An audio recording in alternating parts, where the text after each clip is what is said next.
Hi, everybody. It's Jessica Stone at Stansberry Research. I'm joined now by Brian Tycangco, Senior Analyst on True Wealth Opportunities China. And Brian, we are seeing this explosion of Chinese buying up iconic sports brands. In recent days, we've seen them buy Wilson Sporting Goods, Louisville Slugger. What's the motivation here? The Chinese want to be well known outside of China. They have huge investments in sporting goods and manufacturing. They're the world's largest manufacturer for rubber shoes, and they have their own brands like Li-Ning and the Sports.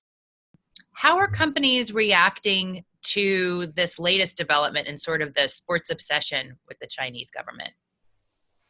Okay, you're talking about probably the play between NBA and China and the whole Even arena market. football. There was a big push to get arena football into China a few years back.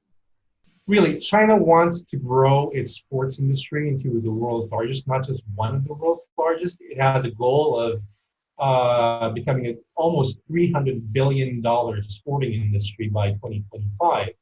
I mean, that's a lot of money for any international company, most of them all US sporting brands.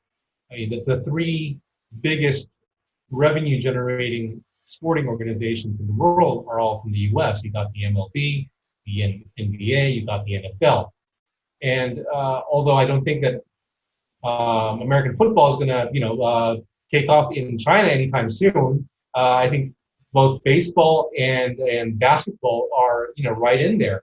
You got half a billion, people who are just in that pocket, in that market that these companies want to market to. We've got a thesis from Austin Root that the US stock markets really have a psychological tie to sports when it comes to the resurgence of the US economy, that there's literally going to be a connection between pro football starting on time in September and market reaction. And as a test of normalcy, I wonder what you think about how sports are integrated into the Chinese society, how much of an indicator sports and sports taking place, especially in a post-pandemic or in a pandemic struggle like we're seeing now, is an indicator of economic health for the Chinese.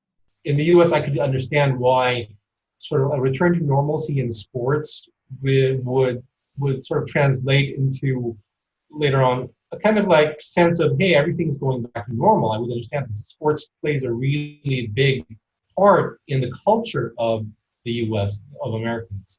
China also has a huge love for sports, but remember, it's a very young country in terms of they've only really gotten deeply involved in the sports over the last 20 years.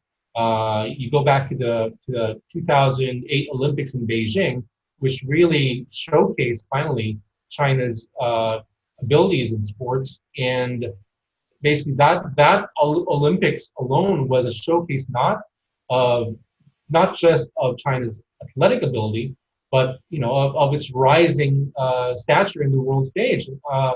So for China, sports really doesn't play just a role in terms of the youth, but it plays a role in terms of the whole country coming to its own, and having a massive sporting industry is key.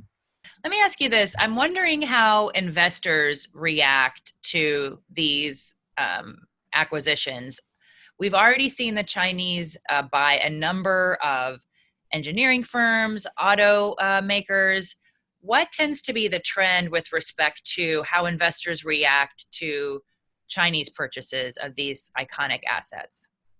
From a business standpoint, a Chinese investment in a sporting good or a sporting brand is a very big positive, because you are basically creating a direct link with that sporting brand to 1.4 billion consumers. It's not only already a $5 billion market for the NBA. When I say that the NBA China is worth $4 to $5 billion today, that's just a fraction of what it is worth in the US. But hey, it already generates 10% of the NBA's global sales and revenues. And as the country grows, it might eventually account for half of that. So that's why they're paying attention to this, and a lot of other organizations are going to be paying attention to China.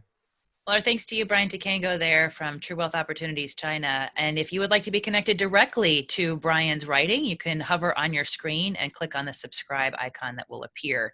Meantime, please subscribe to our YouTube channel. Also find us on Facebook, Instagram, Twitter, and LinkedIn. That's all for now. Thanks for watching.